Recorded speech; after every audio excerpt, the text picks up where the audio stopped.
Not to state the obvious, but you yourself are black, African American. I mean, isn't the KKK opposed to your race? See, I knew you were going to try that. You haven't been listening to me, son. This is the new Klan, okay? Let me show you something. Eat!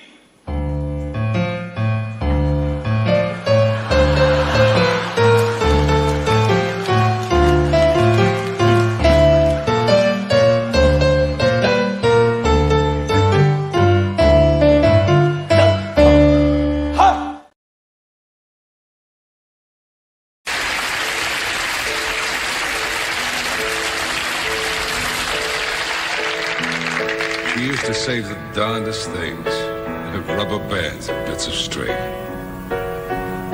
The kitchen drawers still overflow with these birthday cards from long ago. This recipe for homemade pie she never had the nerve to try. I should throw them all away. But not today. Matchbooks from our favorite place, this Chinatown. Broken face. Pickle bottles filled with plants, this cuckoo clock we bought in France. The memories I'll never lose. 1,000 things I'll never use. I should throw them all away. But not today. In the bedroom, there's a touch of roses in the air. But when I turn to find her, she's never really there. It must have been the perfume, the one she used to wear.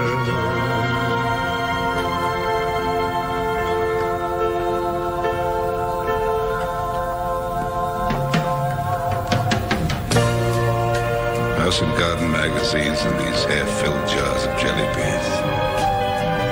Coney Island souvenirs. Music box that no one hears. Umbrella broken in the hall. Oh yeah. And this pillow from Niagara Falls. They should be thrown away. But not today. You know, of all the things I thought she'd take, that bride and groom from the wedding cake. But I guess she didn't really care. She left them there to sit and stare like me. They have no tears to cry, just dreams grown old and left to die. They should be thrown away, but not today. In the bedroom, there's a touch of roses in the air. But when I turn to find her, she's never really there. It must have been the perfume, the one she used to wear.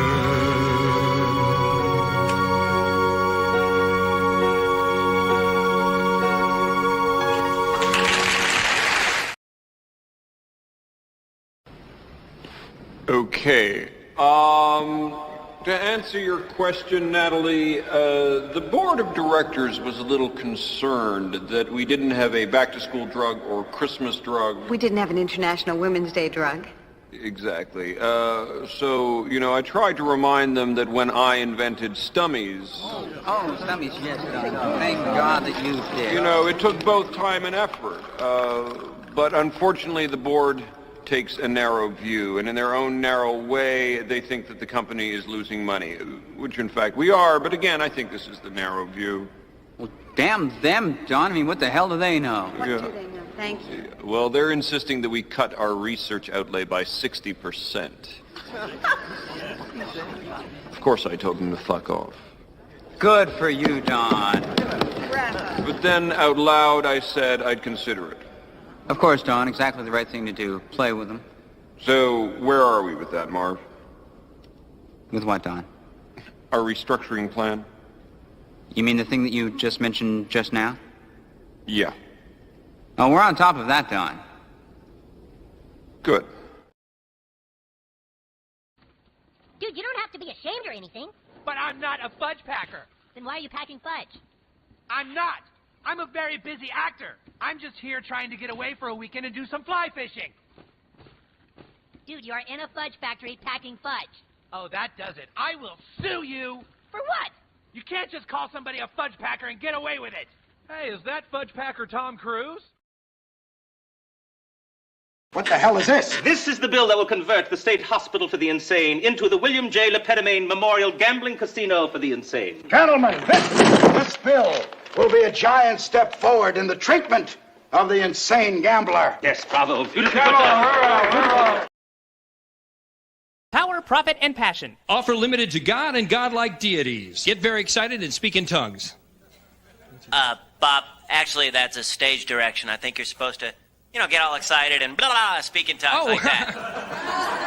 That'll be fun. That's okay. all right. Mistake. Take two.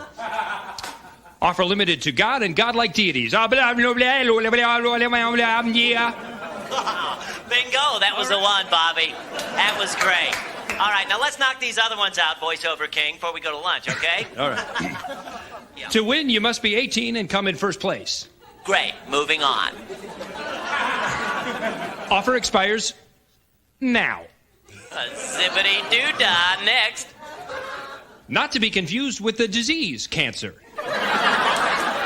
Zippity-yay, moving on. Harvard's Memory Loss Clinic, established in 1952, 1967, and for the first time in 1981. That was a goodie, Bob. We're moving on. We're going to do that disclaimer about the John Tesh album. You got that? Okay. Should be on the page there, Bob. Sure. Okay. Not suitable for any living thing. They mean it, too. That Red Rocks thing is awful. Moving on. Moving on. Mr. Pickle's Fun Time Abortion Clinics. We'll bring out the kid in ya. I smell lunch. One more and we're out of here, baby doll. All right. Globochem. We own everything, so you don't have to. Use the PA! You're supposed to be big and scary. Reset! I hope you brought rubbers, because a storm is coming. That's nasty and not even a little scary. Rubbers? Rain booties. Don't improvise! Reset! Put the damn seats back, you dumb foreigner! Come on! Foreigner? Yeah. Did you say foreigner? Yeah.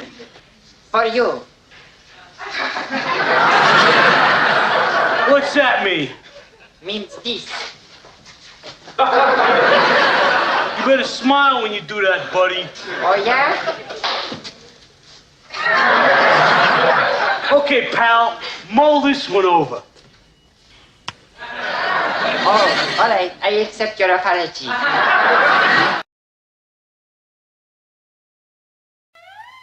For shame, Doc.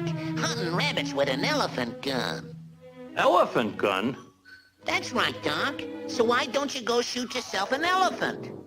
You do, and I'll give you such a pinch.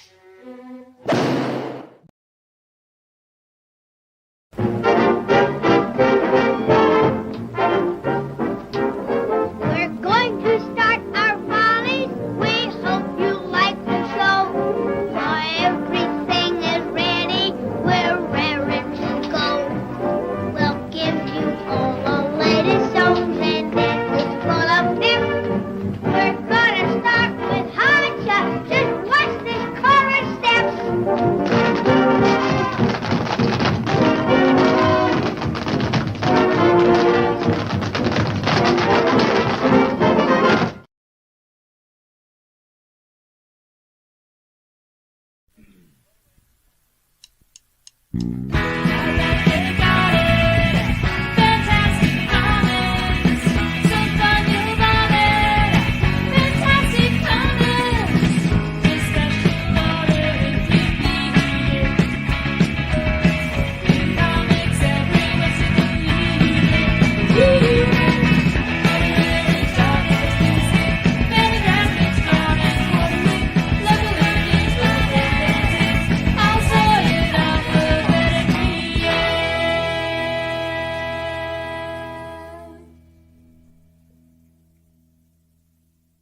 Hello, everyone. Happy New Year. This is the first episode of 2023.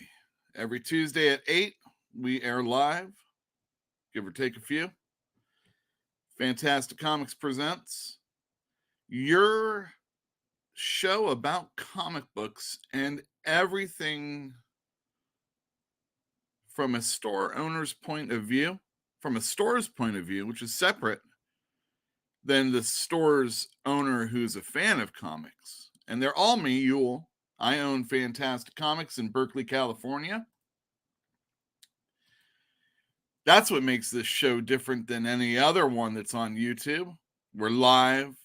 It's owned by 8 o'clock. I mean, I have a theme song. I do all those clips in the beginning. Nobody else does it like that.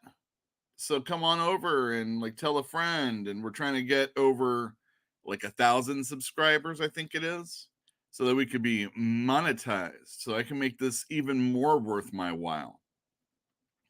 And you don't have to do anything other than just keep watching. Put it on in the background. Maybe you're an artist and you draw, or you're doing some sweeping or something like that, cleaning. I've heard from people that I have a pleasant voice, as long as I'm not like yelling, which a comic store owner sometimes does, sometimes often. It's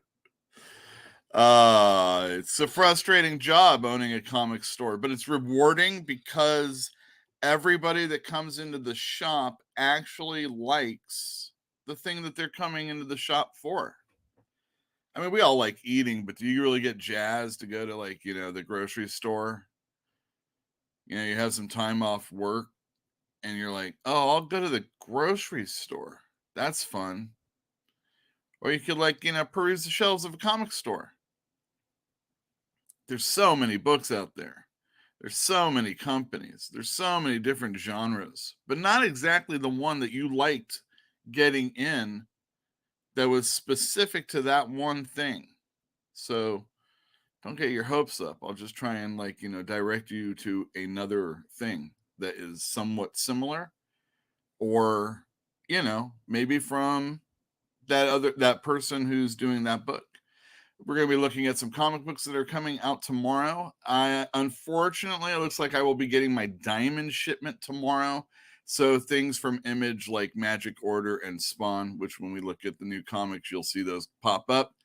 Those won't be out tomorrow. And I know that, one of the things I say about this show is that I'm actually here so that I could tell my customers what's going on, so that we can communicate with each other as if we're in the store. But for all of you other people out there, join along. It's great. I love it. We'll be taking a look at what you have to say in a moment. Owning a comic store is crazy, and almost as crazy as some of the weather that we've been having. And I hear that there is a big storm coming starting tomorrow. And even though we're within walking distance, I hope it doesn't get too bad, because there have been instances where, like over in San Francisco, Silver Sprocket, they're a comic store, but they're also a comic publisher. So in addition to having the stuff that they have in stock, they have stock of things that they sell through Diamond. I think I can also get them through Lunar, which is the one company that delivers DC stuff. And they're out there. And they have a basement, and it's getting flooded, So they had to send out like a tweet to all the people that could come on in and help out. Real awesome when you have a community like that. And they came on in, and they had this big old, line of people handing a box up the stairs, just trying to get that stuff so it wasn't getting flooded. And that's pretty awesome. They have a website, or you can come into my store and force me to buy more of their stuff by purchasing it. But no, Silver Sprocket's an awesome company. Yeah, so that's my preamble. Now, at the beginning of the show, we have a little thing that we like to call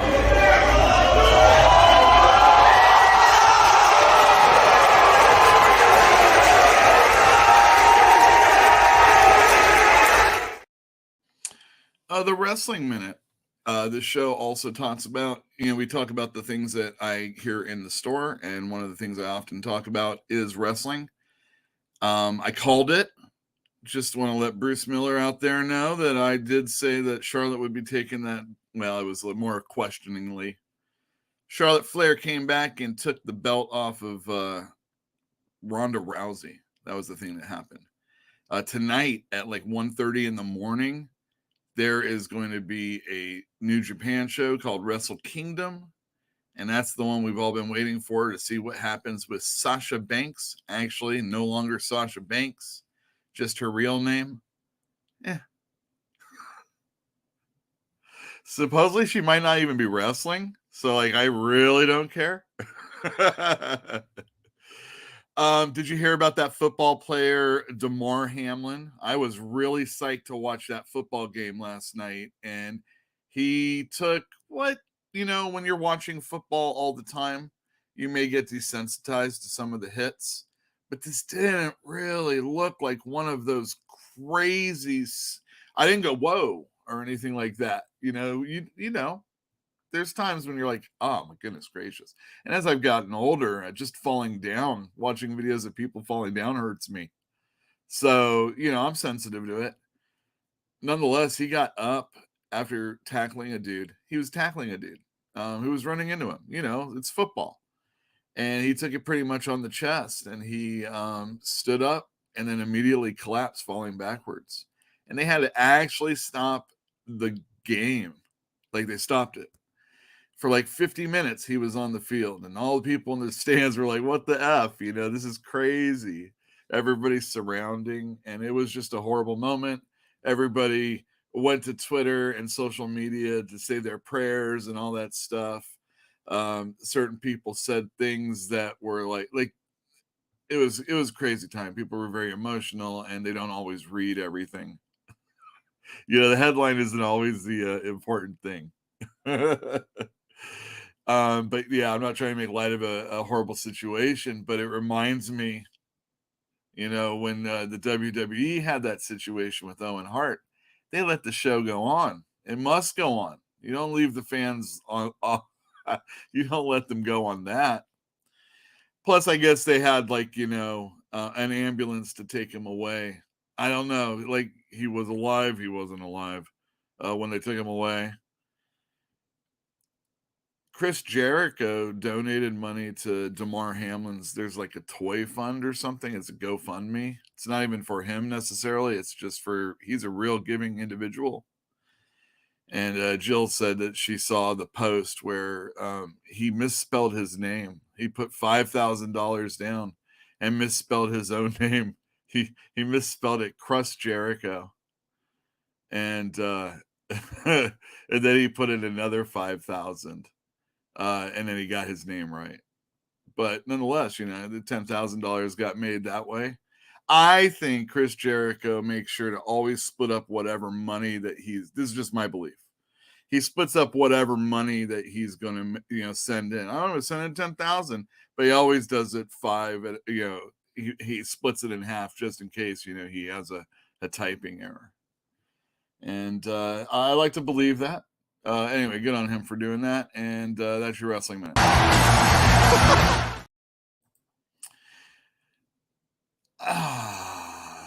Wrestling's boring. Sometimes comics are boring, but that's what I'm here to do. I'm trying to spread the love, trying to introduce you to something that you might not know about.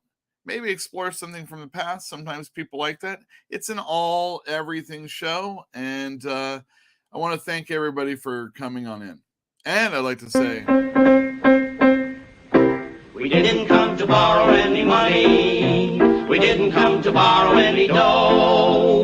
We didn't come to borrow any trouble. We just stopped in to say hello. Oh, hello to you, Mr. Manny. Please don't think that we are hammy. We just just dropped in to say hello. Oh boy, you said it. We just dropped in to say hello. And don't forget it. We just dropped in to say hello. And I'm hello.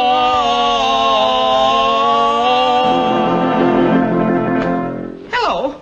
Goodbye. Hello. Thank you everybody for tuning in. I have shaved. I just couldn't handle it anymore. I had to do it. And, I'm pretty lazy about it, so I'll let it grow back and then just do it again. So for those of you that haven't seen my face before, there you go. First up, Fantinium was here, heading back to the Bay from SoCal in about an hour. Yes, the impending storm. Should I even come in tomorrow night? Woo, baby. Let's talk about rain because, holy shit. It's, I'm from Southern California. A rainy season for us is an entire week at the most. 3 days, maybe something happens, and then 3 days, and then it's over. Maybe I'm exaggerating, but really, I'm not exaggerating. So up here in the Bay Area, we can have, a couple weeks in a row, a few weeks in a row. We can have something like this that looks so good. And if we just had a little bit more, or if it wasn't so warm and the ice, didn't settle and blah, blah, blah, blah, blah. We're going to have a heck of a storm coming up, supposedly. And this last Saturday, holy cow, they fucked us on the freeway. Let me tell you.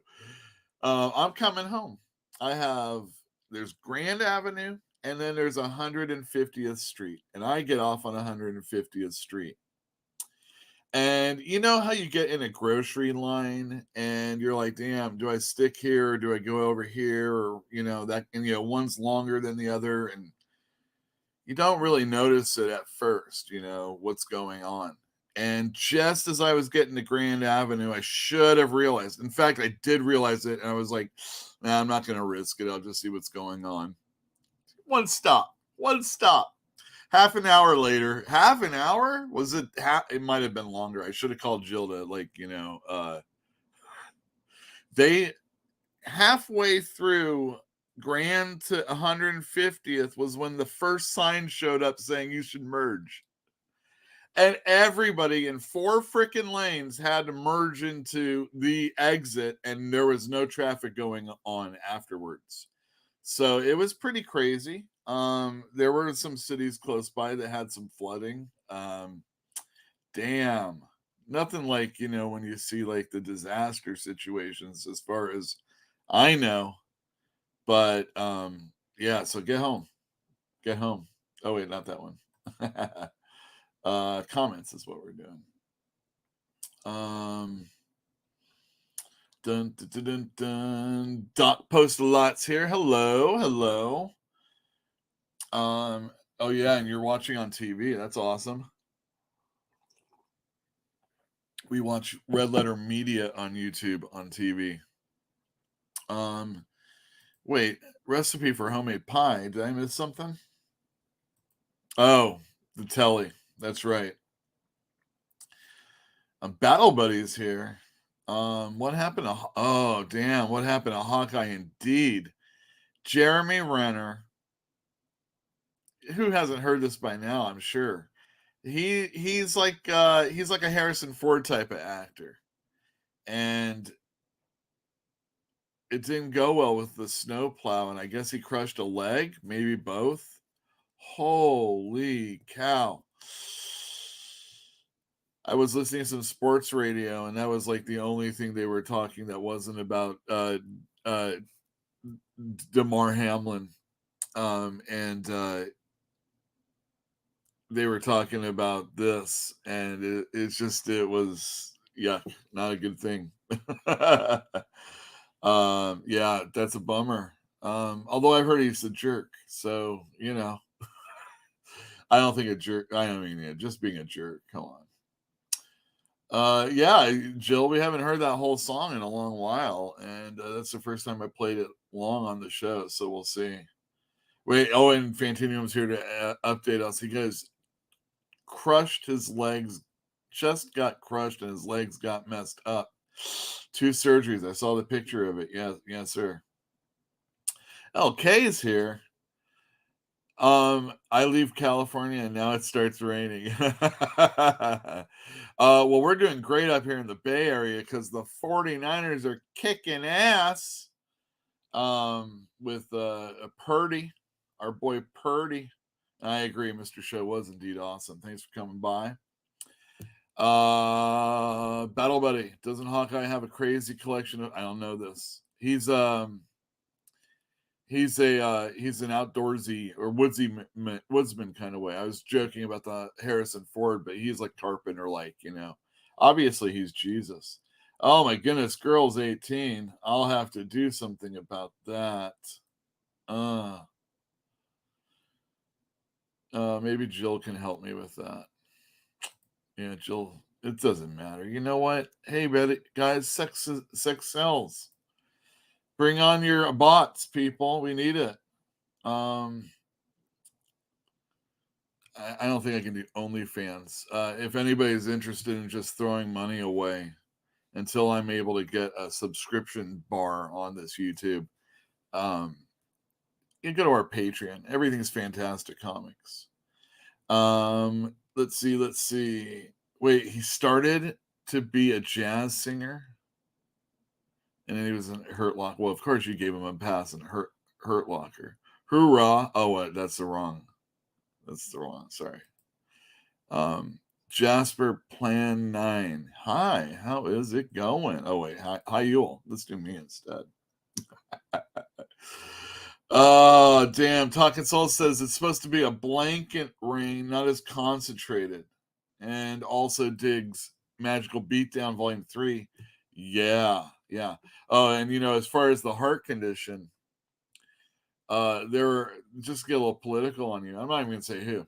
There were people that were coming out talking about, the jab and all that stuff, and in conjunction with this guy and other people, and it's like, man, you guys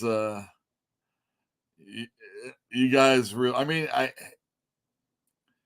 the easiest way to control people is to scare them, right? Oh well, you're right. Chat might be triggered. I say stuff, but it's just that not everything's always on the up and up. I wouldn't be surprised if we find out sometime later on down the road that not everything was on the up and up. I wouldn't be surprised. I mean, seriously. Oh my gosh, another one? I have to block that. We're a family show here, person. Bot, porn bot. Oh, we're a family show. I'm just here to figure out Silver Surfer's pronouns. Very good. Well, there is definitely going to be an upcoming Silver Surfer miniseries that might just do it for you, but we're not going to talk about that yet until it's coming out. But stay tuned. Who knows? All right, you're the best. Jill B. Pill in the other room doing it. All right. If you have anything you want to say, just chat. If you are here after the fact and you're like, man, that's a lot of stuff you were talking about, I want to add my 2 cents, leave it in the comments down below. And if you haven't already, subscribe to the channel and maybe hit the thumbs up because you like it so much. And there's that bell. It's for notifications, so you know when we come on. You don't have to worry about that. It's always 8 o'clock on Tuesday. There's no holiday on Tuesday. There's no taking time off. I had to not watch like a World Series clinching game for my team. We won't talk about that right now. What an off season. All right, so we're going to do new comic book day first, and then we'll have some like reviews, or unless you want to like talk about Dan Slott being a crazy person. because I'll talk about that. I have no pictures to accompany this. So I guess famously Dan Slott, who is to me a very good comic book writer of Spider-Man, of She-Hulk. There was a Spider-Man Human Torch miniseries he first did, and that was really good one. And it was like all the times that they've been in each other's books and like those key stories you remember. And he was like fleshing them out. Very funny stuff. Funny writer. Do you know his first Marvel book? Let me know in the chat. The first person to get it right is not going to get a thing. Use the She-Hulk twerk pics, Talking Soul says. I should have. That's a main reason why a lot of people were upset about She-Hulk. Like, I kind of feel like they were upset about So first and foremost, the CGI wasn't that good.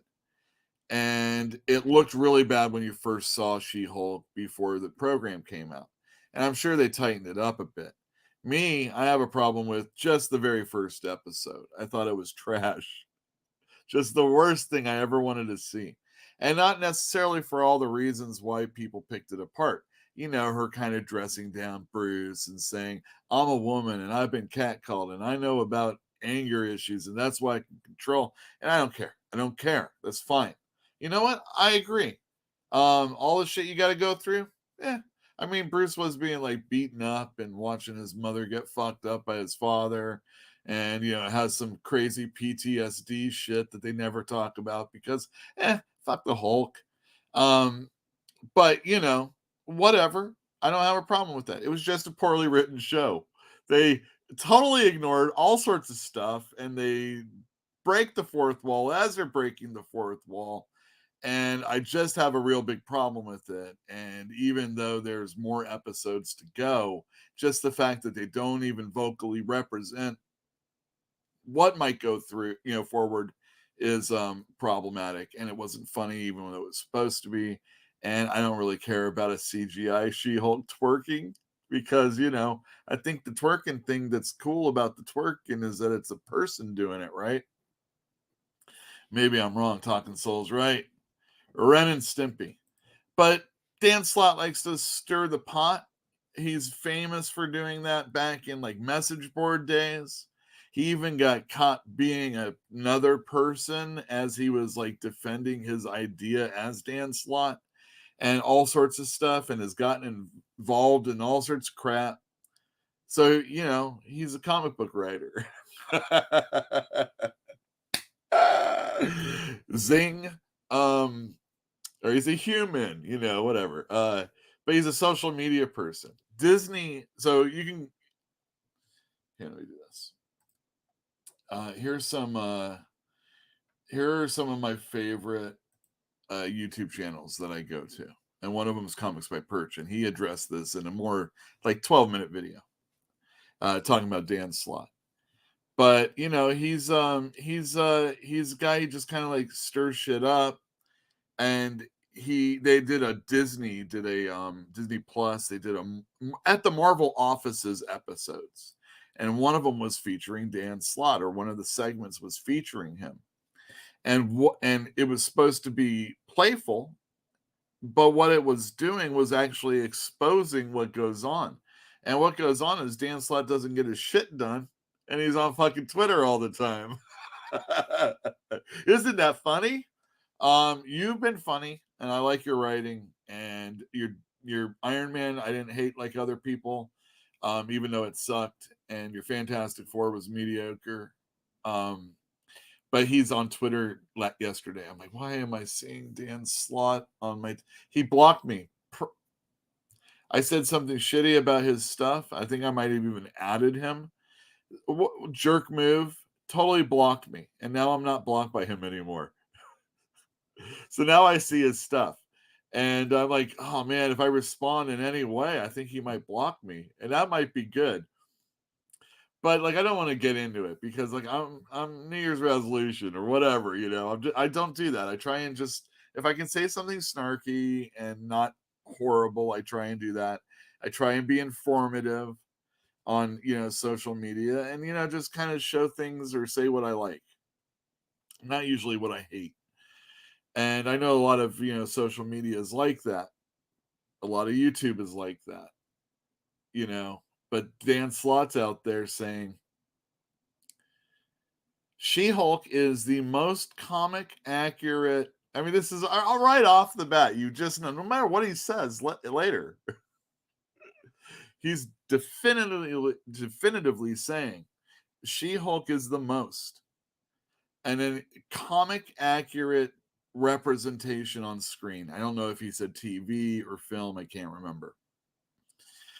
And comic fans are opinionated. That's what this show is about. That's what this comic industry has always been about. What character can beat up what character? That artist stinks. This artist is the greatest. This cover's no good. It doesn't represent what's inside. I love Neil Adams. That's all he ever did. That type of stuff. We could just go on and just have a real good fun time, making fun of Al Milgrom, who's been up in all of our comics at one time. And if it's not Al Milgrom, we can give a somebody nowadays. Who would that be?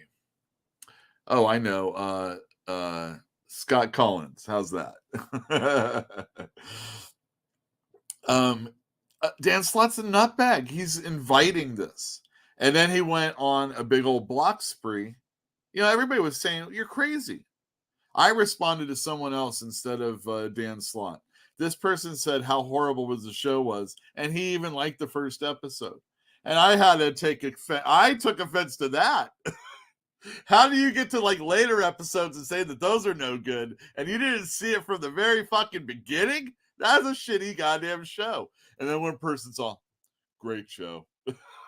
To me, I didn't say shitty. I try not to curse, all that stuff. What is that? Was not slam.69. Let me see. Okay, I gotta go back to the top. Yeah, that's right. That's right. Oh man, you're crazy. You're just crazy. There's no way. NFL doesn't work the same. NFL contracts state 100% guarantee of injury must be accepted. Oh, okay. All right. Surfer is a they them. Is Surfer? I don't want to mispronounce him. Pronoun him. That'd be weird. There you go. Excellent. Oh yeah. Okay. So we've already been up there. Let's see. Jilby Pill says rewatched an Arrested Development where Tobias refers to him as She-Hulk. So funny.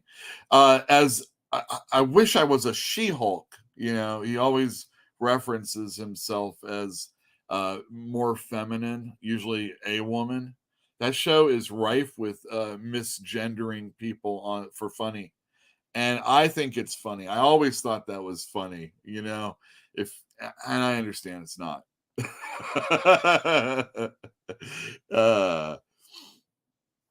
But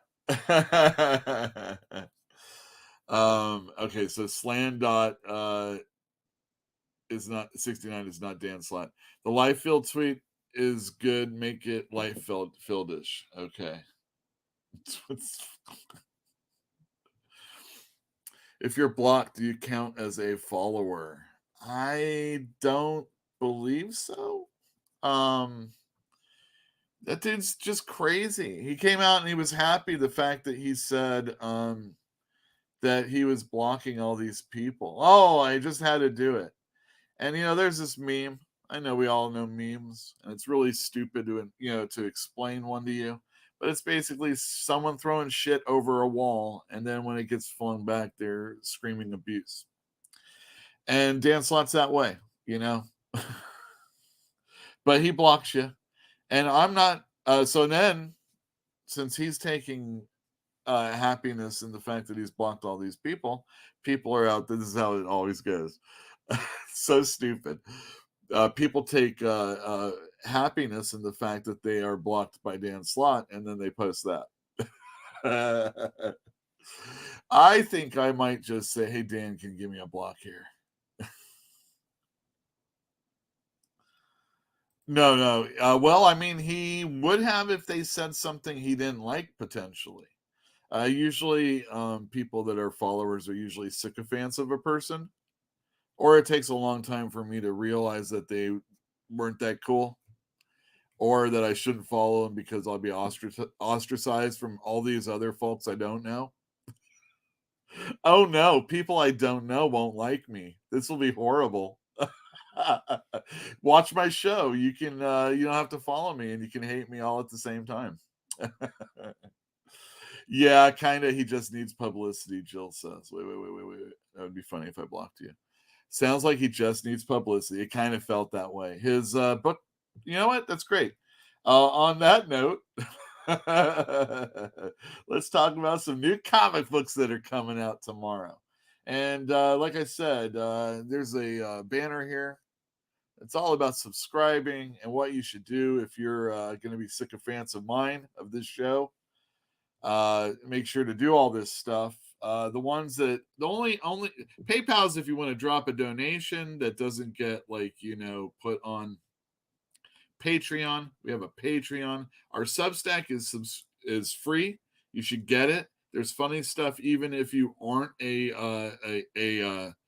resident of Berkeley or the Bay Area. You will get some fun stuff. We do AI jokes in there, which should piss a lot of creators off. But I think I'm gonna do I want to do like a panel where I'm talking to people about AI.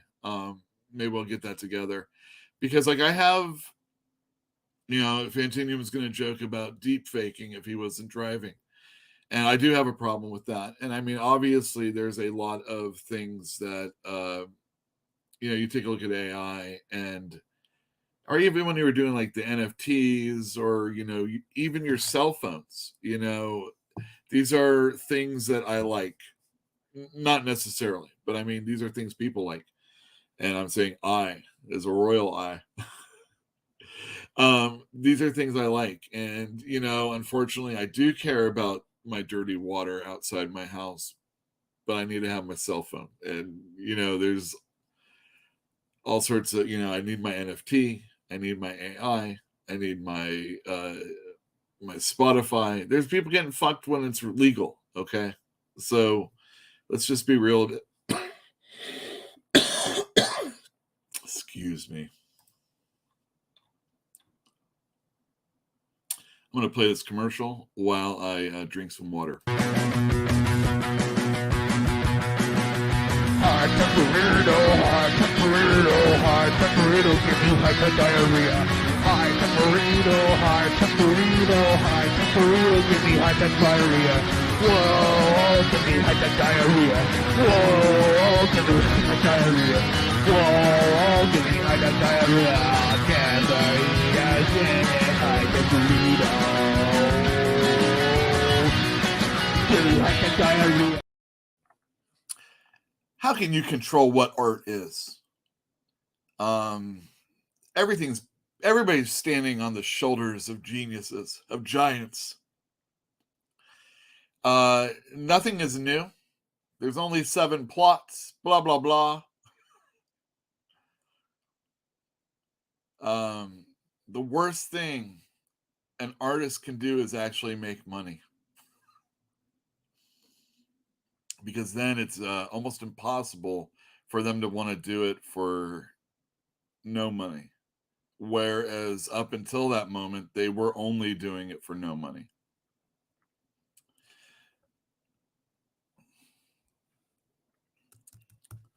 Anyway, AI. We sometimes use it. This is not me, but it's for the store. And you should go to our Substack. It's cool. All right, I'm going to turn the camera off for this, and we're going to talk about some comic books coming out tomorrow. Or, as I said, if they're Diamond, I guess Thursday, maybe Friday, if it's, if the rain screwed anything up. All right, first up. Oh, my God. This is hard to admit, but, I mean, it was already on video last week. I put out some of the comic books I wasn't supposed to a little early, and I beg forgiveness to my Lunar and DC overlords. This is a whole lot more than almost any other comic store would do as far as that's concerned, because more than likely they did the same thing, and they always do. So let's get real about it. We know it. Only I wait till Wednesday. First up, Batman number 131. Did you hear that my New Year's resolution was to say I ain't gonna read a Batman comic book this year? Caveat: I will read a Justice League. I will read an event book, but not a Batman event book. And right now there's no Justice League, so I'm looking really, really good. And it's not necessarily that I don't like the Batman that's coming out right now. Chip Zdarsky, I think this is the year where he should separate himself from all the other comic book writers that are out there. He has the platform of platforms, and if he can't do it, then he will settle in either right before or right behind Donny Cates. And that's not necessarily, you would rather be the yardstick than sitting below Donny Cates, I think, right now. Nonetheless, having a Batman book is probably very good. And this is, check it out. I have plenty. Oh, Dan Slott, look at that. Spider-Man number 4, drawn by Mark Bagley.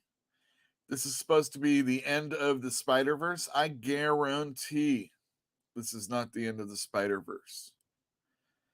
I do not like having too many Spider-Man titles. I don't have as much care about the fact that there's a lot of Spider-Persons out there. But then again, I don't have a care for any of these Spider-Persons. So as long as I don't have to read anything with them in it, I'm not going to cry. Avengers number 64. This is part 4 of the Avengers Assemble storyline, which it crosses over with Avengers Forever. They're both written by Jason Aaron, and now it's seamlessly just one book. We've seen that happen with Hickman, with Avengers and New Avengers, Fantastic Four and FF. I'm sure there's other examples of that, but that's right off the top of my head. A lot of people don't like Aaron's Avengers. And if I look at it as a whole, I might not, I get, like, I don't know how much I'm going to actually be rereading this series. But when I just read the words that are on the page in front of me, and I'm just reading that issue, I think Jason Aaron is still one of the better comic book writers out there. At least as far as, putting words on the page. I think he's gone way too crazy and overboard and just too long. Not unlike his Thor series. Oh, there you go. Thor, Mighty Thor. Anyway. I wish comics would be written more for, people to just pick up and read. But this trade mentality has persisted for quite a long time. And this is kind of like one of those things. I'm sure, 10 years from now, 20 years from now, people are like, oh, I read the whole thing. And it's like, this is pretty awesome. It is pretty awesome. I like this book. I just don't love it. Fantastic Four number 3. Each issue has had a Fantastic Four member. Well, Sue and Reed in the second issue. All self-contained, not unlike what I was just complaining about. And I think Ryan North is doing a good job on the writing. And Coelho is the artist, and it looks really good. And you got these awesome Alex Ross covers. And next issue, we're going to find out what screwed up at the end. We found out at the end of the first issue that Reed screwed up. And in the fourth issue, we're going to find out what that is that he screwed up. All right, everybody. I usually call this guy Steve Borlando, not Steve Orlando, who is the writer. I do like Sarah Pichelli's artwork quite a bit. And look at that awesome Russell Donnerman cover. Plus, there's multiple covers, as there is, as there's going to be. And we've got Scarlet Witch as the main character. I don't foresee this. I mean, this is it. This is like, can Scarlet Witch hold a book? Can Steve Orlando hold a book? Hold my attention to where I care to read this, to read this. We'll find out. He's never really impressed me all that much, but there's multiple covers. So, Scarlet Witch. Ignore this until the next day. Mark Miller's Magic Order, Volume 3, Number 6, is going to be coming out. And soon there's going to be a Volume 4, which is an unprecedented, maybe Kick-Ass has had more. Yeah, Kick-Ass, and if you count Hit Girl. Nonetheless, he doesn't usually revisit a whole bunch of his books. I really wish he would do Starlight. Hey, remember Ryan North? Well, he's writing Secret Invasion. This is a little mini-series that came out actually a week before the first issue of Fantastic Four, and now they're matching up weekly. And I read the first issue and liked it, but I didn't read the second issue, and now here's the third issue. Do you like it? Better pick it up because, I'm going to fine-tune those last few. Captain Marvel 45 comes out. And there's a Brood storyline that's going on in it. I have sold out of the previous issues, but I also really don't order a ton of these, which makes me worry because there's going to be a Brood storyline crossing over with Captain America and the X-Men, if I'm not mistaken. I mean, we see Rogue right here, but if it should, go into the X-Men book, I order more X-Men than whatever. I know how to do it. I recommend checking this out because I don't get a whole lot of copies, and I don't know if you can excite me. Basically, I'm selling out of it, so you better get it. Joe Fixit, number 1. Peter David's back writing my favorite. Well, no, yeah, probably my favorite time of his. Right, Peter David wrote this book for like 10 years. So to say I only like Joe Fixit is my favorite. He's in the running for my favorite Hulk representation during the Peter David run, which went 10 years. And to see this character back in the story, Spider-Man's in it, the Kingpin's in it. It was a fun first issue. I liked it. And the inner monologue was done correctly, but it still wasn't word balloons, which for some reason the kids these days make comic books think word balloons are lame, I guess is what they might say. Again, another comic book I'm looking forward to coming out from Diamond a day late, Spy Superb. It's Matt Kent. I love Matt Kent, and if you do too, you should let me know because I can't. You get the trades afterwards, so I'm not going to have like a ton of the issues in, but I would really like to build an awesome Matt Kent fan base in my store. So you should check it out. He's doing the art too. No, I think he's doing the art also. Oh, this is one. Okay, so I don't order a lot of Captain Americas, whether it be Symbol of Truth or Sentinel of Liberty.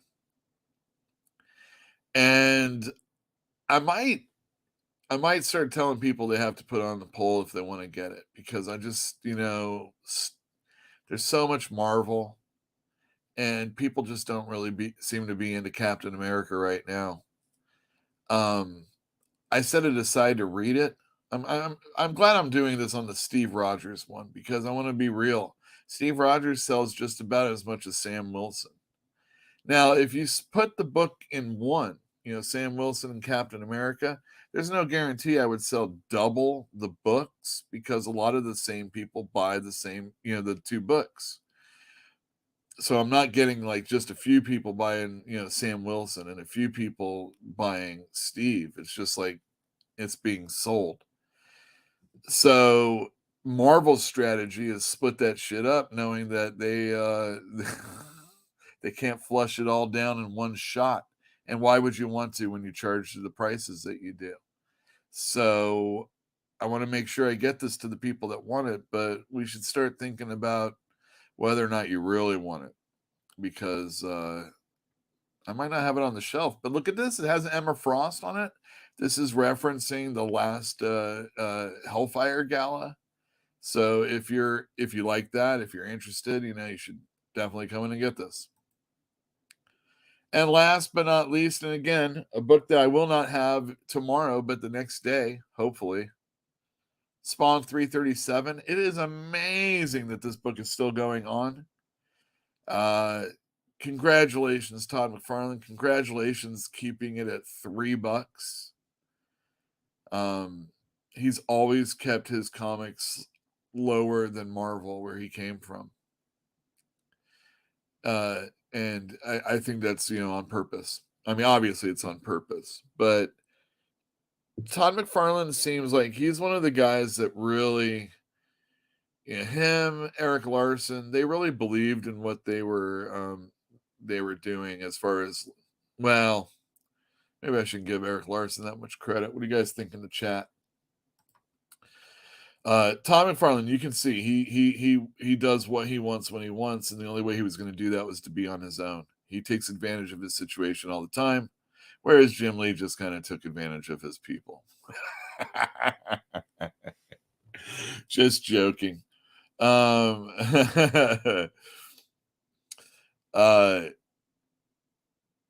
Yeah, but Todd McFarlane, I don't even really like Todd McFarlane. I'm not that big a fan. I know, horrible.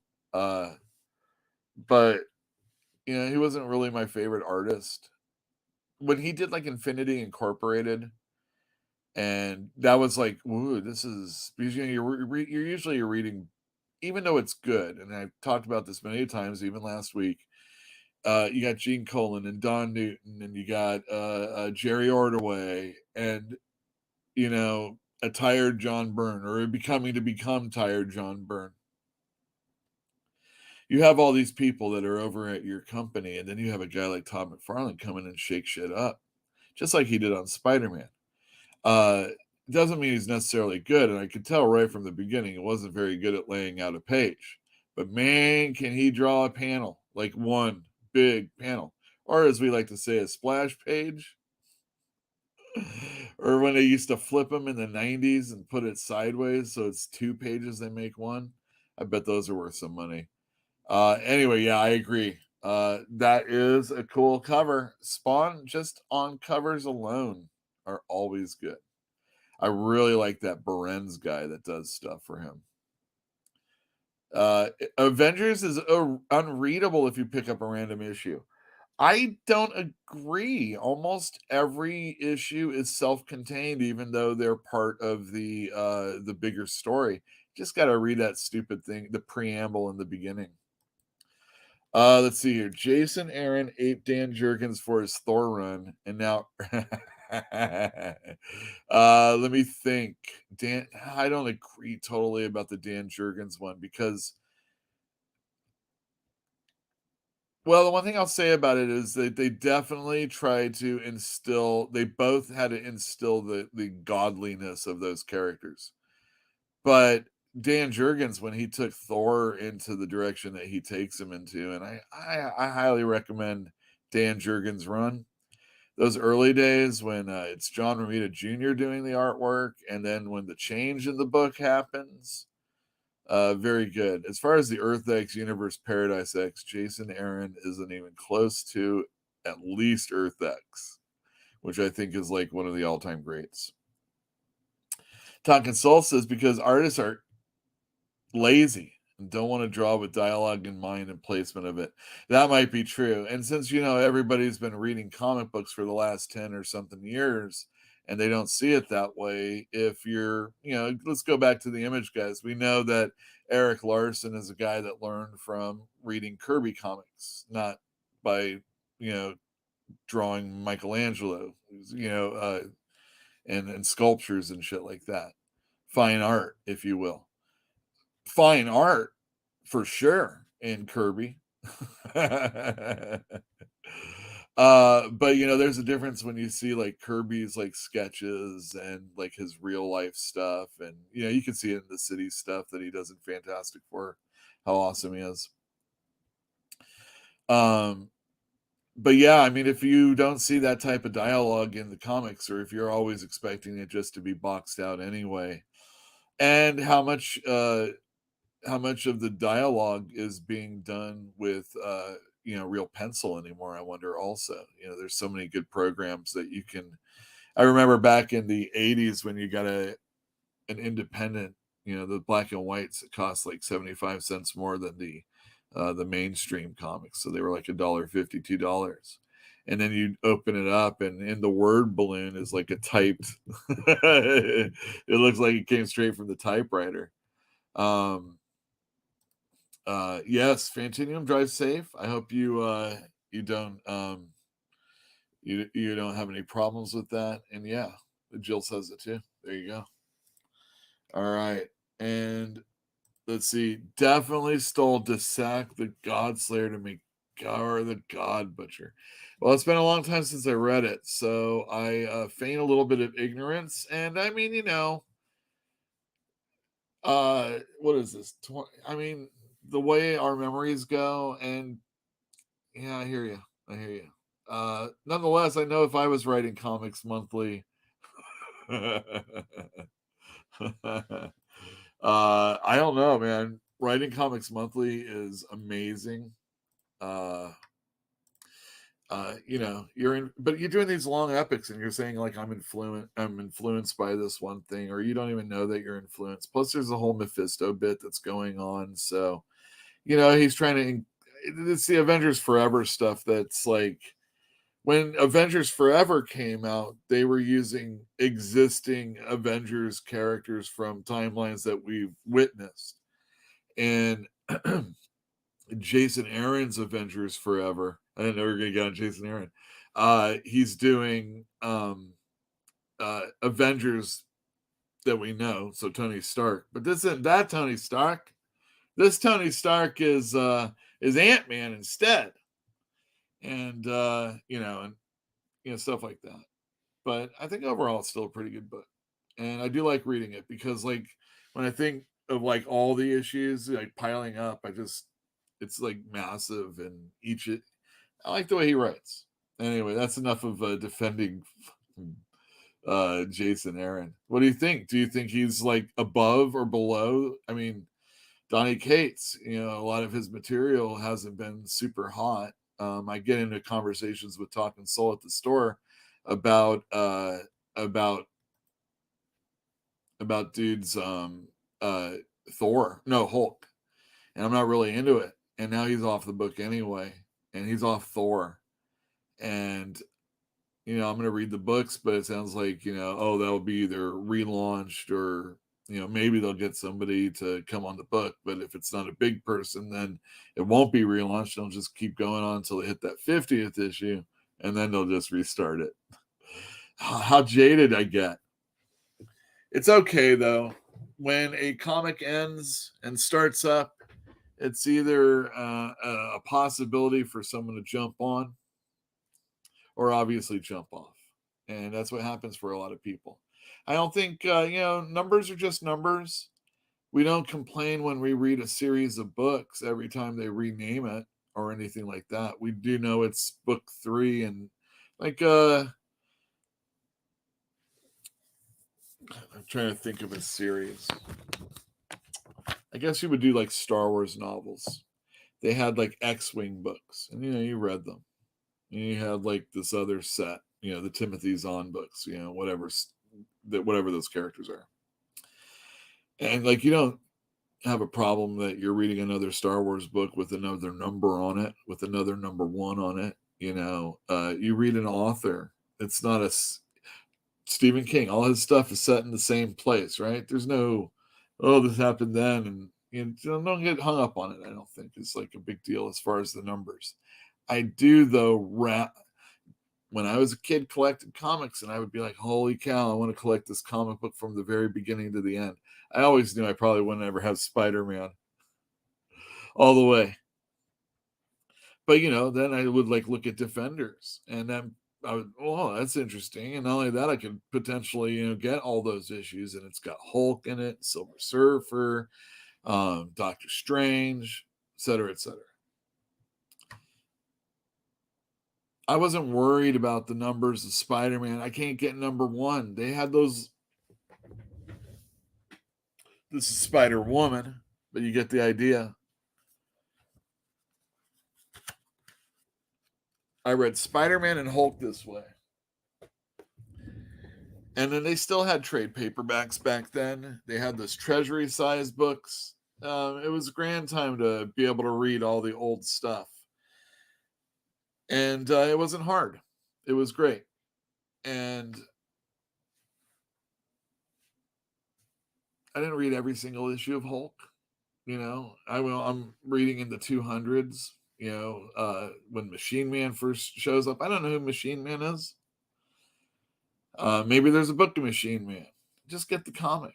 I'm always excited when someone has no problem picking up something in the middle of whatever's. There's 300 issues. I'll just get this 301 issue or whatever it is. I wouldn't advise it for all the books out there. Like you want to read Nice House on the Lake #9 to get an idea if you want to read the whole series. All right. Now it's time. We got some reviews to do. These are going to be quick. All right. Reviews. Danger Street and Dead Boy Detectives. Okay, first up, Danger Street. Written by Tom King. Jorge Fornes on art and Dave Stewart from the Eurythmics. Annie Lennox be damned. This guy is going to color a mean comic book. So there. Looks beautiful, this book. It starts off with a bag. It looks like a bowling bag, and it's got Dr. Fate's helmet in it. It's going to tell us a story. And what kind of story is going to tell us? It's going to tell us about Danger Street, where we see the dingbats being pulled over. I should pull this down. Hold on a sec. All right, I'll just do this one instead. Right. Lady Cop pulling him over. The dingbats originally were from a comic called DC First Special. Yeah, I think that's what it was. They had issue numbers, but each issue was a new number 1 basically, and that's where the Dingbats by Jack Kirby were created. And these guys all have the same names, and they're being chased down by Lady Cop. They're like, Lady Cop, don't call me Lady Cop. I told you this before. Excuse me. Lady Cop also had a first issue special. This is her entrance in Who's Who. Oh, that's pretty good. Who did the art in that? Let's find out. I can't see who that is. Art by... have to look for it some other time. Lady Cop. Also, the Creeper, which had his own first issue special, is chasing down some dude, and then his alter ego is a news reporter type dude, but often he's portrayed as one of those Glenn Beck types that's gonna like scare you into caring about your kids, about all the stuff that's going on with them and that type of stuff. And he's getting cleaned up for a tryout. Meanwhile, at the diner, we see this bearded dude and this blue dude, and they're joined by a smoke dude, and they're talking about all this stuff that's going on. Starman is that blue dude, and like I said, he had a first issue special, number 12. And he's talking to a warlord who had his first issue special, which was penciled and written by Mike Grell, which is a fantastic series, especially when he was on it. Oh, we just talked about somebody on Thor that did a lot of Warlord. It might be his first work, actually, in the comic scene. Dan Jurgens. But, yeah, good series. There's your dingbats. They're having fun. See, they were getting hounded by Lady Cop because they were driving their machine on the streets, but they just wanted to go and play. Meanwhile, driving down somewhere in a deserty kind of location, we have our guys from the diner holding onto that bowling bag with the Dr. Fate helmet. They're talking about Darkseid. It feels very Tarantino-esque. By the way, Dr. Fate, that was the Martin Pascal, Walt Simonson series that got collected here in this Baxter paper reprint that I read back in the day. There's the Creeper doing his thing. What's his name? Jack? What's it? I can't remember right now.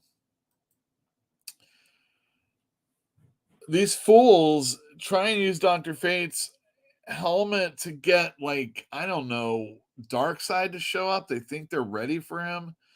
I don't know why they would have wanted to do this in the first place. It doesn't really make sense to me, but they don't get Darkseid. They get this fool. And this fool comes in and he just shatters Metamorpho. And who is that guy? Well, he is the first issue special number 1, if I'm not mistaken. That's Atlas. And some really crazy shit goes down with these guys during this fight. And it happens that the dingbats get involved, and it's man. Usually, Tom King's first issues are pretty spectacular. And I totally think this one was spectacular also. I really did like it a lot. He likes to, I think of his stories as Elseworld stories. DC's weird about the way they are when it comes to their universe. They say everything can possibly exist. It's all multiverse and shit like that. That's fine. Say it. Because DC's always had a problem with their continuity the minute they thought they had a problem with their continuity. And that's why we got Crisis on Infinite Earths back in the day. Having said that, again, kind of like Jason Aaron, but in its own stuff. If you look at Tom King by himself, he can be quite good. The problem is he's kind of one note. There's only so much you can surprise me with. And if you're not Mark Miller, and he ain't always good all the time either, it gets like just sensationalized. I just can't. It's like football players hitting each other. I'm going to bring it back. You get desensitized to the punishment that they're putting on each other. And this is a good book. I highly recommend the first issue. Will the series be good? Have no idea. But I did like it. Let's see here. Eric Breen's here. Wow. Happy New Year, Eric. In my day, the books just kept going. Now get off my lawn. Amen. Yeah, trilogy novels, exactly. A D&D series, Forgotten Realms. I got faked out once at the newsstand. Moon Knight issue with X-Men on cover. No X-Men inside. Sucked. Didn't like Moon Knight after that. Makes perfect sense. It took me many, many issues later, like towards the end of his run, to pick up X-Men, because that cameo appearance of Spider-Man in 123 sucked. Like, Spidey didn't do dick, and I was so upset. It made me learn what a cameo was, though. Oh, Jack Ryder, thank you. Is this the Kirby DC tribute? No, it's not a tribute. I mean, I guess he didn't do all those books, but you know how Tom King is. If you know how Tom King is, he likes to take those lesser characters that he can really put his finger on and, work his magic. Some people don't think it's magical. But, that's just the way it is. Let me see here. Okay, I'm getting the next one ready for us right now. I'm going to present. I'm going to share screen. This one's a doozy. You know what? Cancel. Oh, no. I'm going to get a different one. I'm going to do a little different this time. This is both going to be one of these. Let me just get this. I better have it.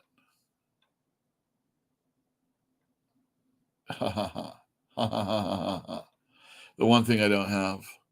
Let me see if I can find it really quick. I know this is great TV. Let me see. How do you spell? I don't know where the hell it is. That stinks. That stinks, that stinks, that stinks. All right, cool. Well, I don't need a video to introduce my show. I'm just going to do it. We're going to do it. This is what I like to call Mother's Basement. So we're going to go back in time.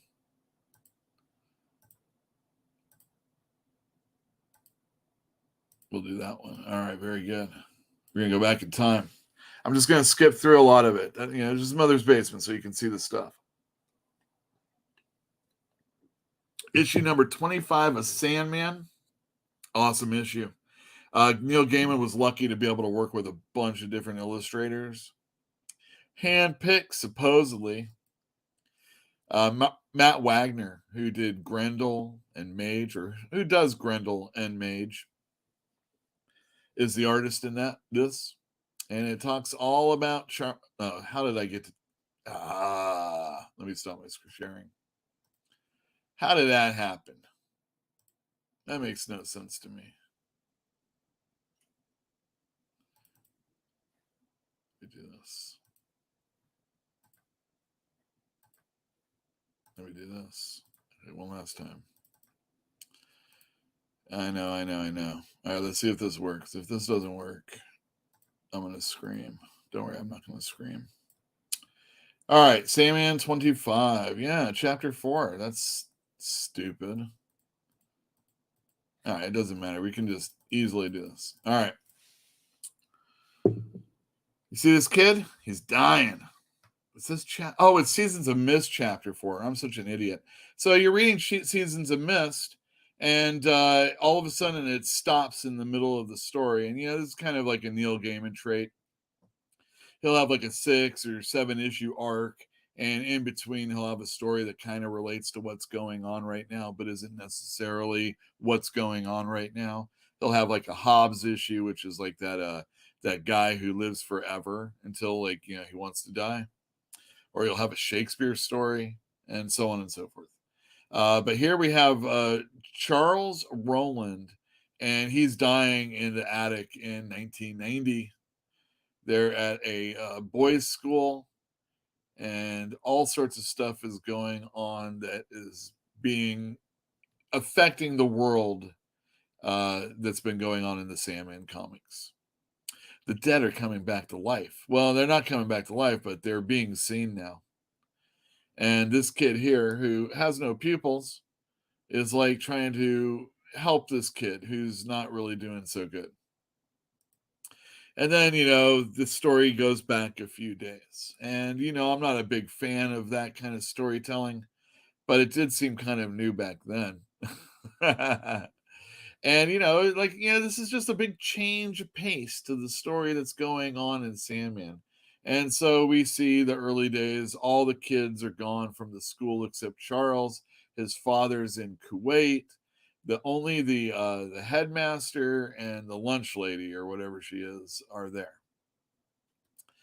And that's when all the dead start coming back. And things go weird and it gets eerie. And then we go back to Charles, like as he's like starting to die. He's not afraid of dying. Kid says you should be.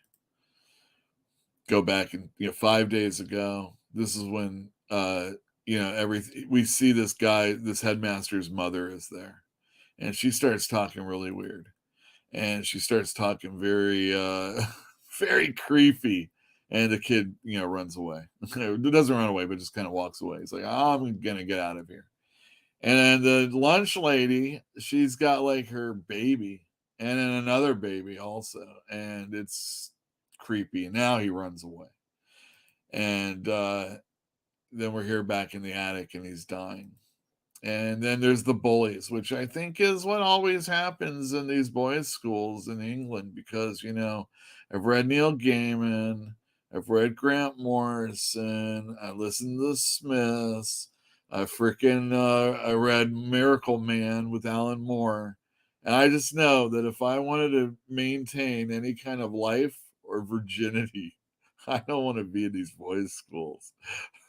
And they're chasing him down. There's an old headmaster. And it's just it's a ghost story. Why are all these people coming back from the dead? You got to ask yourself. Well, I'll tell you why. Here he is getting tortured. This is the killing blows, basically. The kids finally capture him after him trying to evade them, and they leave him, and he's gonna die. And here he is on the floor of the attic, and then Death shows up. She's like, "It's time to go." And they talk about being dead. He's like, I'm not going to go if my friend can't come with me. She's like, you're not going where he's going. And he's like, well, he's my friend, so I'm not going to ditch him. And so Death leaves him. It's okay because like the stuff that's going on with these people is anyway, there's a big old thing about hell, what hell is. We see all the headmaster and his mother, and it's all creepy. We see the bullies eating each other basically, and then we see the headmaster, and they just leave the school and they go off holding hands. All right. So what was going on was Lucifer gave away his key to hell to the Sandman, and the Sandman, like in a real gross scene, is like cutting his wings off, and he just wants to walk the earth and not have to deal with any of this junk anymore. And so all of these people came from hell. I don't know why that would be the case for Charles's friend Edwin, but oh well. There you go. All right, let me try this. All right, that was the mother's basement, but the review is for this one. So those characters have been used before or since, and they are the Dead Boy Detectives. I think Ed Brubaker wrote a story. This one's written by Pornsak Pishatstad, if I said that right. And he just got done doing The Good Asian last year. And also before that for Image, these both for Image, he did a book called Infidel, which I thought was very good. It's about a house or an apartment where the top floor gets blown up by terrorists. And all the people on that floor die. And a woman who lives underneath them, I guess the building isn't condemned, just the top floors. She starts seeing ghosts, and she's a Muslim woman, and they start blaming her for being killed. And it's like, it's just a horror story, which is perfect for the Dead Boy Detectives. we are getting again, no thought balloons, but of course these aren't the characters on the screen thinking. This is all talking about this kid and what he felt and thought, this young girl wouldn't like him. Blah, blah, blah, blah, blah. Her head rips off and then it starts to eat him. And then that's how the book begins. We see Thessaly. Thessaly is from Sandman. She also, Game of You. She also had a miniseries. Here's that page of one of the miniseries that Sean McManus artwork. She's a witch. She's a witch. And then here's our Dead Boy Detectives. They're watching a Hollywood movie being made. I don't think they get it. They can't be seen unless they really work hard at being seen, I think is what the deal is. And here they are. Oh, I thought I clipped that. Traveling, going through LA. This is how they communicate. See, at first, Edwin can't be heard by this bus driver until he yells. And they're trying to get to Los Feliz. And what are these two kids doing? What they are the Dead Boy Detectives. And this is a past image of them with a girl. I think that was a real human. Anyway, I didn't read that one. Here's the client. They're picking up a mystery. They're going to try and find this girl that has disappeared. It seems that there was a foil magic card that this kid wants, and he's hiring the Dead Boy Detectives. And they go to this Thai temple in Los Angeles, and they immediately see these girls. Or, well, the person they're trying to find, Jay, and then two other kids with her. One turns into a snake. Take a look at that. Try and fend itself off, but it goes right through the Dead Boy Detective. But they're not scared. What they are ghosts. And they're like, you're ghosts? Yeah, but what kind of ghost are you? And they don't know what they're talking about. And then this dude just shows up. And from there, they go to his house. And they introduce us to the idea that there are Thai ghosts. There's all sorts of different type of ghosts, but Thai ghosts go out at night. This one has a bunch of maggots on her back, and the other one turns into a snake, as I told you. And then they all died at different times, of course. And it's interesting. I like it. We got different ghosts going on, and not only do I think it's interesting, so does Charles. And he's kind of been moping, and that's the inner dialogue, and you can see it's written down by Edwin, so it's not just a hack. It's not all hack when it comes to the inner dialogue. I appreciate that. It's just a little thing that, if you got to have the squares that at least make them not talking to me. I hate when characters talk to me. It's getting to the point, if a character starts talking to me in box format, I'm done with the book immediately. And all of these books that we've been looking at, I think I've been doing an okay job about that. The ones I show you. Anyway, Charles is really excited, and they're going to go ahead with figuring out what's going on with the girls. And then, of course, something happens at the end to make you want to read the next book. And it's I didn't see it going there. I thought it was going to, have a little bit more time. But you never know if these series are series that are going to keep going on, or if they're just mini-series and they don't want to really say that it's a mini-series. That's kind of how it goes with the shows or with the comics these days. Now, as far as the show is concerned, there's no interview.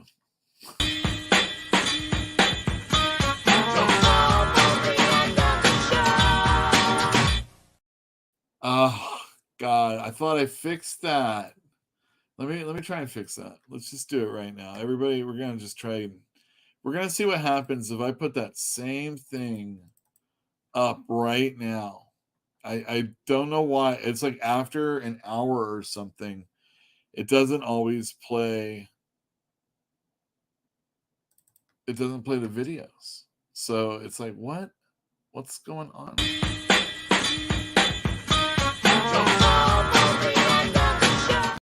Yeah.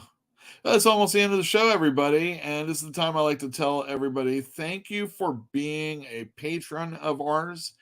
I don't offer a whole lot on it, but if you like the show, if you like comic stores that are still existing, maybe you have too many comic books and you're like, man, I really want to help comic book store out, but I just don't want any more comic books. This would be a thing to do. And all these people are patrons of ours. I've had some leave, had some come on. If it's capitalized, it's a brand new member right at the beginning. You know, my last name is Costanza. That's Italian. So you and I kind of... It is Italian. And you know what he likes to do? He always likes to tip his paisanos. God damn. This is upsetting. Let's go to comments really quick. God damn, all these porno. Yeah, and the thing is like I tell Jill about it. These porno sites doing the chat things.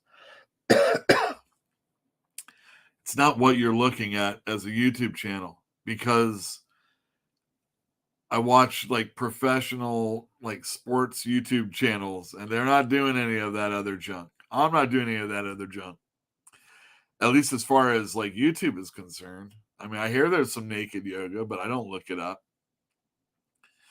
Anyhow, these private, the nude only sites and everything pop up, usually with male inspired. This is the reality of comic books. It's still male dominated. You can tell they're not. This isn't. Somebody should be like cheap tampons or something if it was if they knew who they were targeting. Chocolate. Jesus Christ, these things. Matt Wagner, yeah. Wagner is one of the coolest artists I've met. Generous too. Really. I've always thought about maybe he would be the guy I would really like to reach out to, because I loved his Mage growing up. If you get anything from my youth, as far as a comic collector, what you would see is like, there's the mainstream stuff. So like I have X-Men, and I really love Kazar and Micronauts and Atari Force. You see I'm starting to get towards like, a little bit not so mainstream, but I'm a Superman guy and all that stuff. But man, I know I was young and you're always looking back at the past, but in the 80s, there was First Comics and Pacific Comics, and Dark Horse wasn't the way they are right now. There was Kamiko. I loved Kamiko comics, all of them. Maybe not Robotech as much, but Johnny Quest was Kamiko. Slaughterman, which is right there. 2 whole issues came out. Slaughterman. Loved it. Look at this. Oh, I got another #1 right there. Maybe I'll have a look at that. It's cool, man. Uh-oh. Nipples. Look at this is how it starts. What's going on with this vulture? I'll tell you what. Slaughterman's getting messed up. That's what's going on. That's his wife right there. I think it's very John Byrne-esque. Who is it? It's Jerry Giovinco. There's never been a 3rd issue. I would love to do a 3rd issue of that. I think it would be so great. Oh, here we go. Maze Agency, The Trouble with Girls, and of course Elementals. One of my, even Jill. So I was like, bagging comics and doing stuff. And, every once in a while I'll show her some covers and see what she thinks and whatnot. But without prodding her, provocation, anything, she saw the Elementals covers and said, that's cool.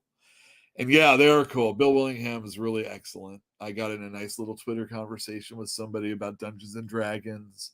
And they were talking about the ads that were in the back of comics that were drawn by Bill Willingham.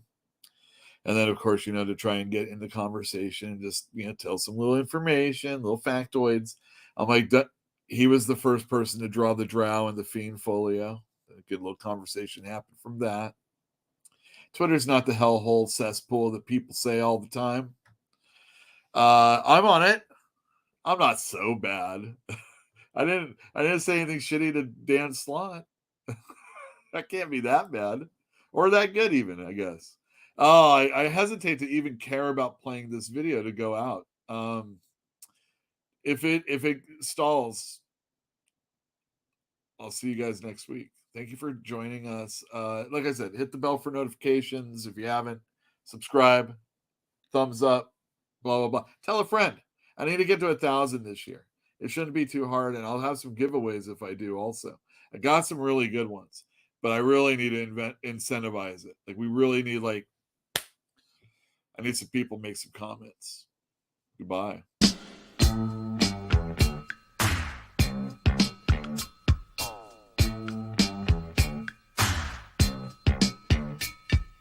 Lucy and Ramona cruising through the jungles of L.A. Hoping to promote a dream somewhere along the way. They're rolling through the streets, looking for a disco, passing up the treats from a kid named Cisco, trying to make connections with their blemish-free complexions, and just as fate would have it, ended up with Sunset Sam.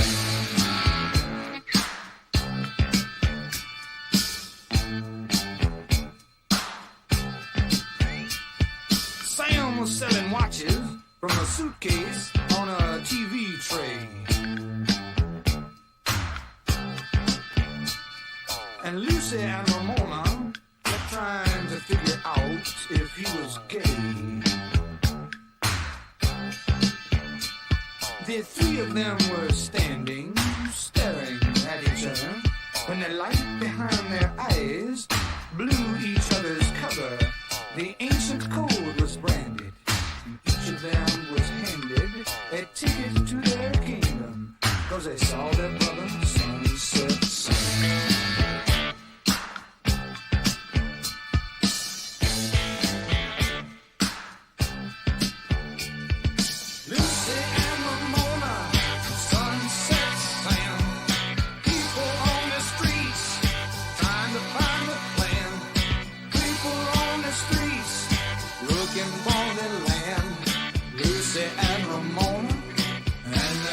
Sunset Sam.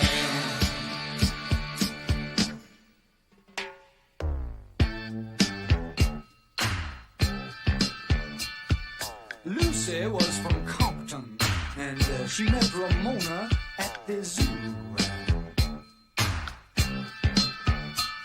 Ramona was from Brooklyn, but she left when she was 22.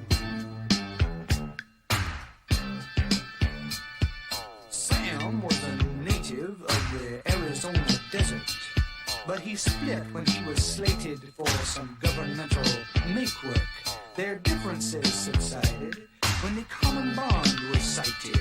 They were all from the same place that made the famous Sunset Sam.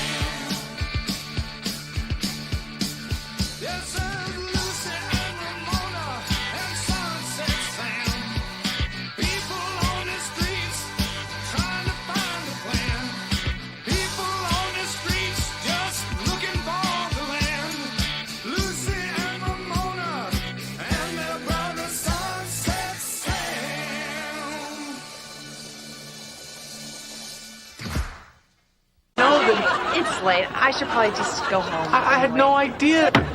Hey, Joe!